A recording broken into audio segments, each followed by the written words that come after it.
Part 1. First Contact. First Regret expanded to approximately 700 words. The Varnak Empire had conquered dozens of star systems in the past century. With a fleet of 400 ships, planet-cracking weapons, and elite cybernetic troops, they had grown boldsome, said arrogant. When they turned their attention toward the Terran expanse, it was not out of fear or necessity. It was out of convenience. Humanity was listed in the galactic archives as a mid-tier civilization, technologically capable, but emotionally erratic, aggressive, and politically fractured. Easy prey to High Commander Ralzek, this wasn't a war. It was a mop-up operation. The plan was simple. Approach the Terran border under stealth, deploy psychological warfare, and wipe out whatever resistance appeared. The Varnak thought it would be over before the Terrans even knew they were under attack. But then they encountered a single small ship, drifting near the asteroid belt surrounding the system of Vigo X7. It was unlike the human colony transports they'd studied. Craft was low profile, clearly military, but nothing remarkable. Did no heavy cannons, no massive crew, just a sleek design optimized for speed and silence. Ralzek chuckled. Likely a patrol drone or scouting pod, he said dismissively. Ack! Crush it! 3 Varnak cruisers locked on with their plasma batteries and launched a volley. That's when the Terran ship moved. It didn't flee. It didn't broadcast distress signal. Instead, it accelerated. The ship corkscrewed through incoming fire like it was dancing. It used the asteroid belt to its advantage, bouncing signal reflections to confuse Varnak targeting. In seconds, it was inside the cruiser's defense radius. Then it struck.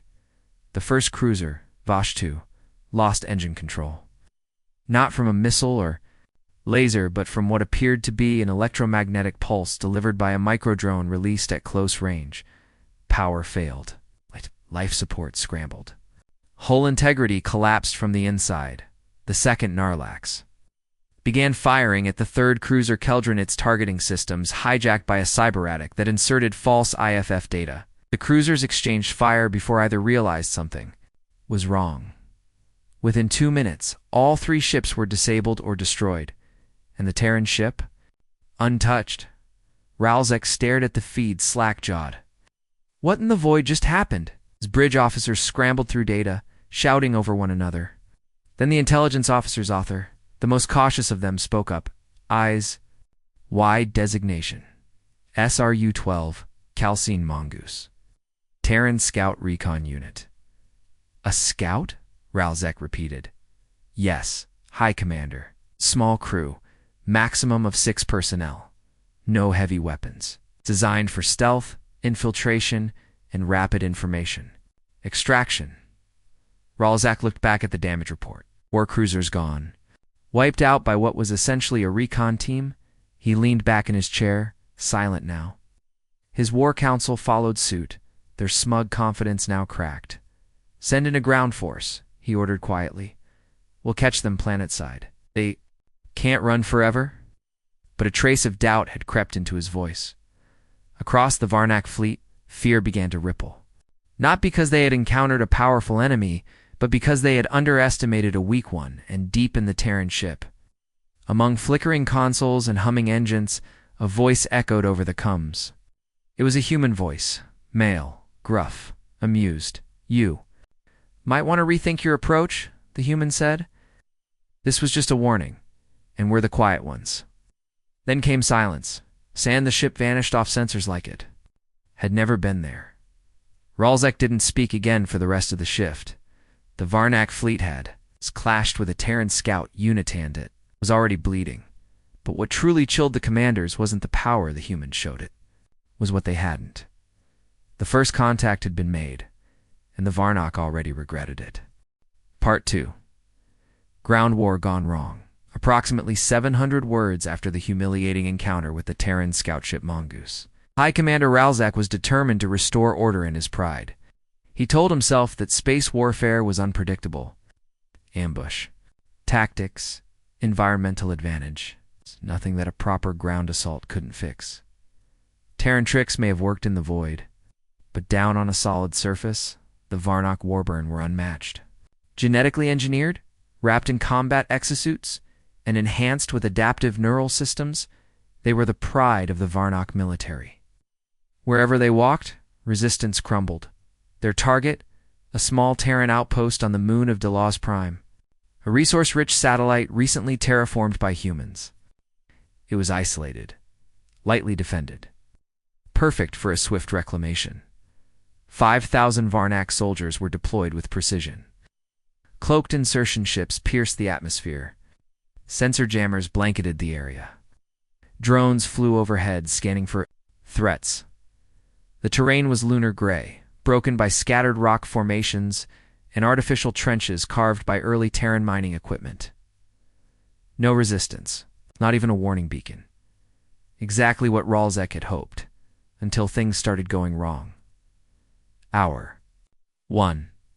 Silence. The first oddity was the quiet. No return signals, no confirmation from the forward squads. Communications blacked out within the first 20 minutes. Ralzek assumed it was interference from the nearby mineral deposits. The officer in charge, Commander Thurn, assured him that their advance would proceed as planned. But then the screaming. Started squad feeds that had been silent erupted with chaos. Panicked voices, gunfire, shouts of contact left, contact left, followed by static. One transmission showed a warborn trooper turning his weapon in every direction, breathing heavily. His audio feed picked up rapid footsteps circling him, then a soft whistle. The last thing the camera saw was a flash of metal and the soldier's body collapsing. 10 seconds later, his biosign went flat. Hour 2. Confusions. Surviving officers reported enemy attacks, but none of them saw more than shadows. The humans, if they were there, didn't fight in the open. They set traps, brutal, effective traps. Mines that responded to biometric signatures. Anti-armor flechettes embedded in terrain.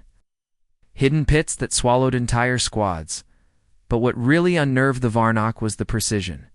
These weren't random defenses. The traps were placed where squad routes would naturally converge. It was as if the humans knew how they would move. Some Warborn refused to believe it. How could 6 Terrans predict our tactics?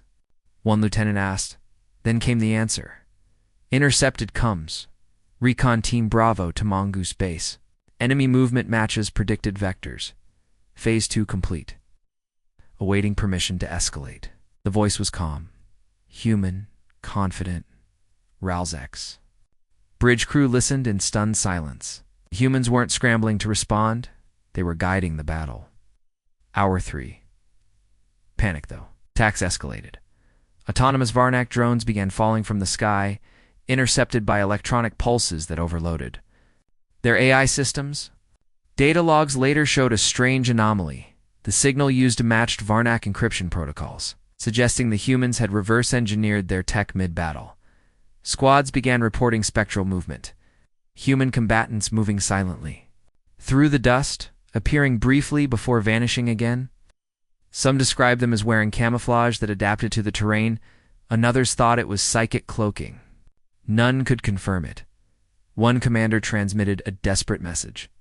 They're not soldiers. They're predators. They're stalking us. We're the ones being hunted. By this point, over 1,200 Warborn were confirmed dead or missing. Not in mass waves, but picked off. One by one, Ralzek slammed his fists into the command console. Send in air support. Level the area. But the moment gunships entered atmosphere, they were struck by unexpected turbulence electromagnetic, interference that confused targeting systems. Then, from the terrain below, shoulder-mounted railguns fired. 3 ships exploded in midair. One was hijacked and flown directly into a support cruiser before detonation. Hour 4. Realization from one surviving drone feed. Ralzek saw them 5 humans, standing calmly on a ridge. Each in lightweight armor, faces obscured by masks. Weren't panicked. They weren't outnumbered. They were watching, studying, and then one of them looked directly at the drone, held up a hand, and made a come-get-us gesture. The feed cut out. Ralzek stood there, surrounded by silent officers. No one spoke, no one moved. It was as if a myth had come alive before them. and they were part of its prey. "Sir," one technician whispered, "satellite scans confirm there are no reinforcements on Della's Prime. That is the entire Terran presence." Ralzek turned slowly. "How many?" The reply came softly. 6. 6 humans. 5,000 warborn. The ground invasion was no longer a battle. It was a slaughter, but not for the humans, and certainly not for the scouts.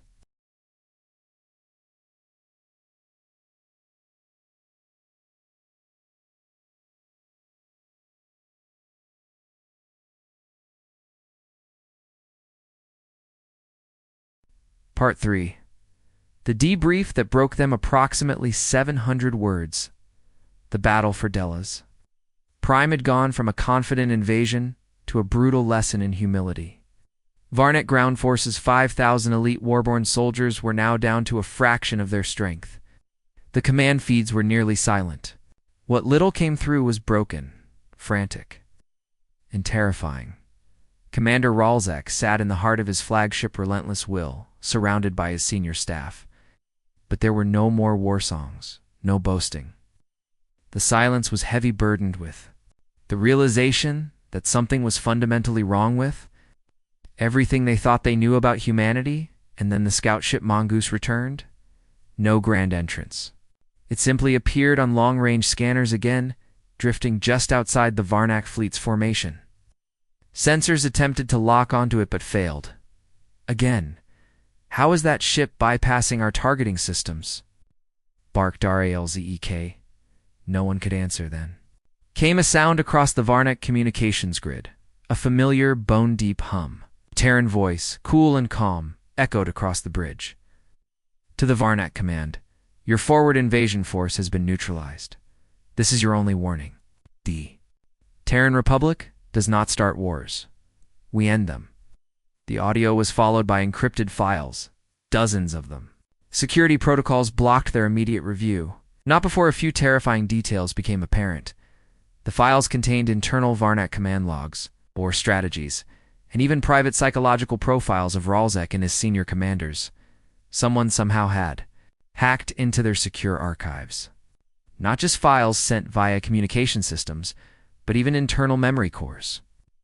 Ones that weren't connected to any external system. One officer's eyes widened. "Sir, they accessed my personal mind-link diary." "That isn't possible, unless... They breached our neural interfaces," another muttered. Ralzek stared, jaw tight. "What kind of scout unit does this?" No one answered. The council room moments later, Ralzek assembled his senior staff in the flagship's War Council chamber. Normally, this was where tactics were planned, where dominance was discussed with precision and pride. But now, everyone looked like ghosts. The room dimmed. Strategic overlays hovered in the air showing battle maps, casualties, system vulnerabilities. The human scout team had triggered a cascade of failure. Ground forces were either dead or presumed captured. Drone networks were shut down, satellite defenses compromised. The Varnak fleet was now exposed. One younger officer, desperate to grasp the situation, asked, "Perhaps these weren't scouts. What if we've encountered their special forces? Or a prototype unit?" Ralzek didn't even look at him. The intelligence. Chief responded instead. "All records confirm the opposite. And these were scouts, Recon Division, not even Tier 1 operatives. Their job isn't to fight, it's to observe. And they still outmaneuvered us." A chill spread through the room. "If this is their recon," the Admiral said slowly, "what will their actual military do?" No one wanted to answer. The message then came a final transmission. It wasn't from Mongoose, but from a Terran fleet, en route to their position. Their signal was strong, clean, and unmistakably deliberate. It displayed a woman in dark blue Terran armors, sharpied, standing on a ship bridge with rows of operators behind her. Her voice was like steel. "I am Admiral Juno Hart, Expeditionary Response Force, Terran Republic. Your fleet has been observed violating sovereign space and conducting unlawful military operations. Your forces attacked our scouts, our colonies, and our civilians. She paused. You failed to eliminate a recon unit, she said, which means your entire strategic framework is outdated, ineffective, and predictable. One of the Varnic generals muttered, This must be a bluff, Hart continued, as if hearing him. We offered peace. You chose war. You thought you could test us. She leaned slightly forward. You failed. Then behind her, an array of Terran warships shimmered into view. Massive dreadnoughts. Assault cruisers, fighters swarming like locusts. Each bore the same symbol, a laughing skull within a gear. The insignia of the expeditionary response, force humanity's most feared answer to galactic hostility. You fought our scouts. Hart said, Pray we don't send the rest. The feed cut. Collapse of confidence back on relentless will. Ralzek sat in stunned silence. His claws dug into the metal arms of his chair. Everything he believed in his fleet, his command, his invincibility, was unraveling. Not through brute force. Not through diplomacy. Through surgical humiliation. How did it come to this? He whispered. His second-in-command looked up, his voice barely audible. We underestimated them. We thought them primitives. Another officer added, They watched us. They planned. They waited. We were the ones who walked into the trap. Ralzek stared at the black screen where Juno Hart's face had been just moments ago. No missiles had been launched. No Terran fleet had fired. But the Varnock knew this war was already lost. And the worst part, they'd only fought a scout unit.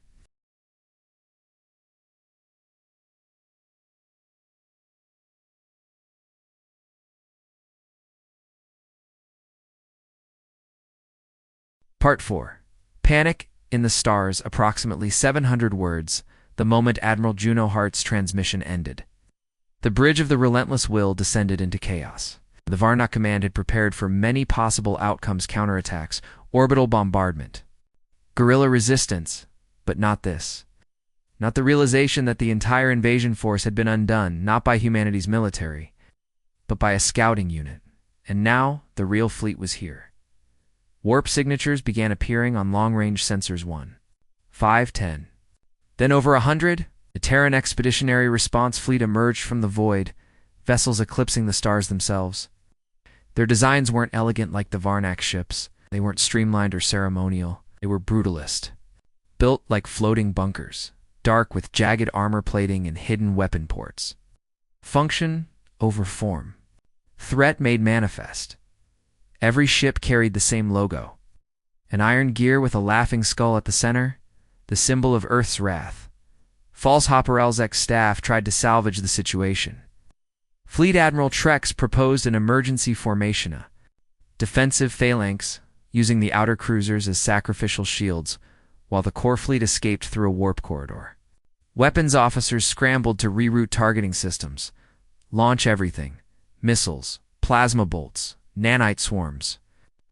Overwhelm them. They can't possibly. That's when the music started. Not screams. It's not declarations of war. Music. Classical. Turan's symphonies played across all frequencies. Beethoven's Moonlight Sonata, followed by Tchaikovsky's 1812 Overture. The Varnac were confused, thought it was psychological warfare. But the humans weren't trying to confuse them. They were announcing themselves. A second Terran signal replaced the music. K simply read, This is a containment response. You will not be exterminated unless you resist. Lower shields. Power down weapons. Comply or be silenced. It wasn't a threat. It was a procedure. The first strike Ralzek hesitated, claw hovering over the authorization panel. We attack now. If we hit first, maybe they'll hesitate. He never finished the order. The Terran fleet opened fire. It wasn't like the Varnock expected. No sweeping bombardments or theatrical destruction. Instead, targeted EMPs struck communication nodes. Precision beams lanced through shield arrays without breaching hull integrity. Dozens of Varnock ships were instantly disabled, engines offline. Power cut. Weapons frozen mid-fire. One ship's command deck was surgically separated from its hull by a kinetic rod. Traveling at Mach 12, leaving the bridge intact, but the rest of the vessel tumbling powerless. Ralzek's flagship shook under a disabling pulse, Consoles flickered. The lights dimmed. "What are they doing?" gasped one officer. "Why aren't they just destroying us?" "Because they didn't need to. This wasn't conquest. It was control. Humiliation in real time." The Terran admiral's face reappeared on screen. Admiral Juno Hart stared coldly at Ralzek and his crippled command staff. "You've lost 36 ships in under 2 minutes. We haven't fired a single explosive. These were non-lethal demonstrations." Her voice didn't rise. "It didn't need to. Your fleets are predictable. Your systems exploitable. Your tactics ancient. And yet you chose to challenge the one force in the galaxy that writes war doctrines in its native language." She leaned closer. "You never fought us. You fought our observation team and lost." Internal collapse word spread rapidly across the Varnock fleet. Entire divisions surrendered. Captains shut down their power cores and opened comms channels begging for terms. Others simply fled, abandoning formation, warping out blindly into deep space. Ralzek's own officers began questioning their orders. One even stepped away from his console and removed his command badge, placing it on the floor. "I didn't sign up for suicide," he muttered. Ralzek roared, "You cowards! Stand and fight!" But his voice rang hollow. There was no pride left. No honor in destruction, only fear. One officer turned to him. "Sir, the humans haven't even deployed boarding teams yet. They don't need to. We're already beaten." The final blow from orbit. A new message was broadcast, a live feed from Delaz Prime. The human scout unit was still alive, calm, unwounded, standing atop a Varnock dropship they had apparently commandeered. One of them waved casually at the camera. Another held up a sign that read, "This was just recon. Imagine what comes next." The Varnock troops, stationed on the planet, dropped their weapons in mass. The fleet was done. The invasion was over, and the only thing humanity had done was defend its border.